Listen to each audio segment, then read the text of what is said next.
a Giovana e eu e os meus colegas ficamos com o tema espectrometria atômica. Eu fiquei com o que é espectrometria atômica. Espectrometria atômica é um aparelho utilizado para determinar qualitativamente e quantitativamente a presença de metais em uma determinada solução, através da absorção da radiação ultravioleta por parte dos elétrons.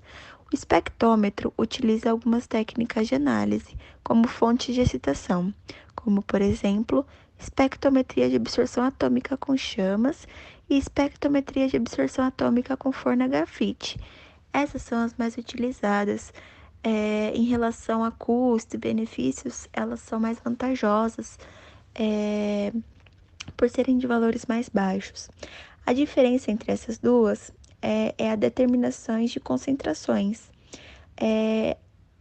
A de absorção atômica com chama, ela é utilizada de alta concentração, ela é de miligramas por ml. E a de forno a grafite é determinações baixas concentrações, então é de microgramas por ml. Temos também a espectrometria de absorção atômicas de geração de hidretos e vapor frio. Vou falar um pouco também sobre a máquina em si.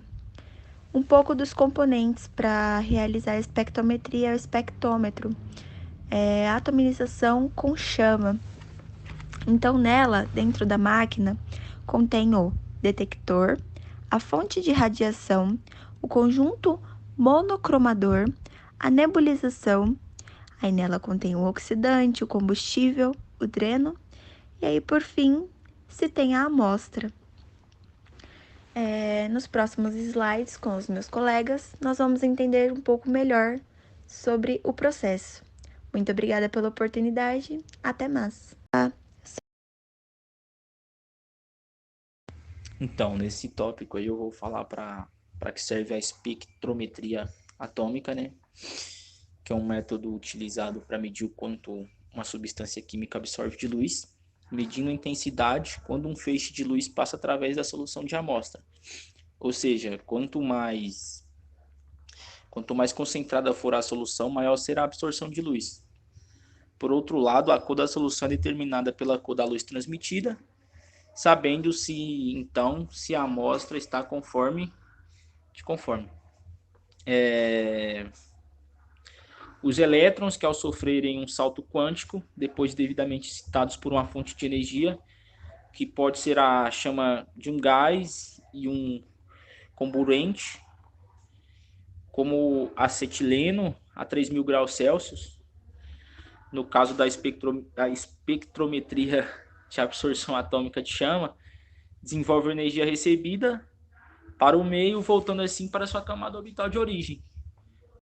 Espectrometria e os elementos químicos. A espectrometria é uma técnica que nos permite identificar e quantificar os elementos químicos. O método consiste em determinar a presença de um determinado metal, geralmente.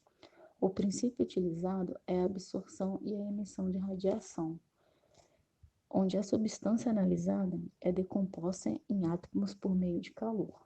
O calor, por sua vez, excita os elétrons, deixando eles soltos com muita energia. Quando o equilíbrio é atingido, a energia excedente é liberada em forma de radiação luminosa. Já a emissão é feita através do aproveitamento da luz emitida pelos átomos excitados. A luz total produzida pela amostra é decomposta em um espectro de cores. A partir daí, é possível determinar a quantidade e a concentração dos elementos presentes numa determinada amostra. A técnica, então, nos permite detectar mais de 70 elementos, sendo na sua maioria metais. Também torna-se uma técnica bastante vantajosa, pois possui uma alta sensibilidade, tem a capacidade de distinguir um elemento de outros em amostra muito complexa, analisa simultaneamente vários elementos, várias amostras podem ser analisadas automaticamente e trabalha com concentrações baixíssimas. Ela é bastante empregada nos campos de toxicologia, forense, alimentícia, farmacêutica e análises clínicas, determinando chumbo em sangue, ferro em cereais, metais pesados em medicamentos. Para entender o princípio da espectrometria de absorção, é necessário compreender antes alguns conceitos. Primeiramente, o modelo atômico de Bohr, segundo o qual o átomo é constituído por um núcleo composto por cargas neutras e positivas. Ao redor desse núcleo giram cargas negativas e uma órbita definida. Enquanto o elétron está em uma determinada órbita, sua energia é constante. Se o elétron receber energia suficiente, ele saltará uma órbita com energia superior. Ao retornar à sua órbita de origem, o elétron emite na forma de ondas eletromagnéticas a mesma quantidade de energia absorvida. Os comprimentos de ondas, no qual essas variações ocorrem, são exatamente as mesmas para emissão e absorção. Bem, agora definido a técnica em si, segundo Van Ryn, a espectrometria de absorção atômica é uma técnica espectroanalítica para determinações quantitativas de elementos baseado na absorção da radiação por átomos livres no estado gasoso.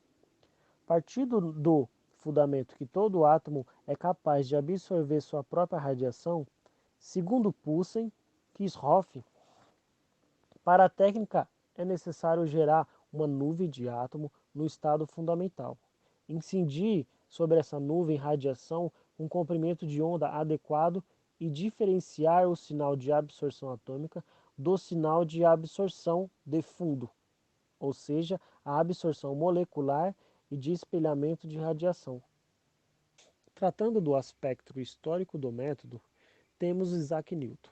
Em 1666, observando a luz solar através de um prisma de vidro e descobrindo que o feixe de luz era decomposto. Em 1802, Wollaston e Van Hoff identificaram linhas escuras no espectro solar. Em 1859, Kirchhoff e Bunsen identificaram que sais diferentes produzem cores diferentes em uma chama. Em 1955, Alan Walsh propôs utilizar a absorção atômica como uma técnica de análise química. Os primeiros equipamentos de absorção em chamas foram desenvolvidos na década de 60, enquanto temos na década de 70 outros métodos de absorção atômica como o forno grafite.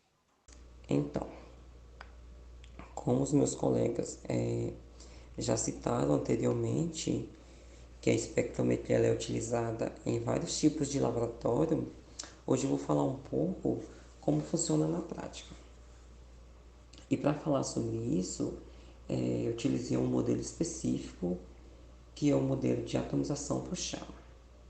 E nesse modelo, a solução ela é nebulizada por um fluxo de oxidante gasoso e misturada com combustível também gasoso. Depois disso é levada à chama, onde ocorre a atomização. Depois ocorre a dissolvatação, onde o solvente evapora para produzir um aerossol molecular de partículas sólidas e divididas.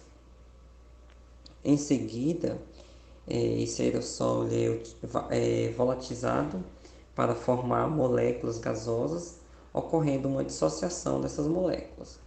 Essa dissociação produz um gás atômico que se ioniza e forma cátions e elétrons.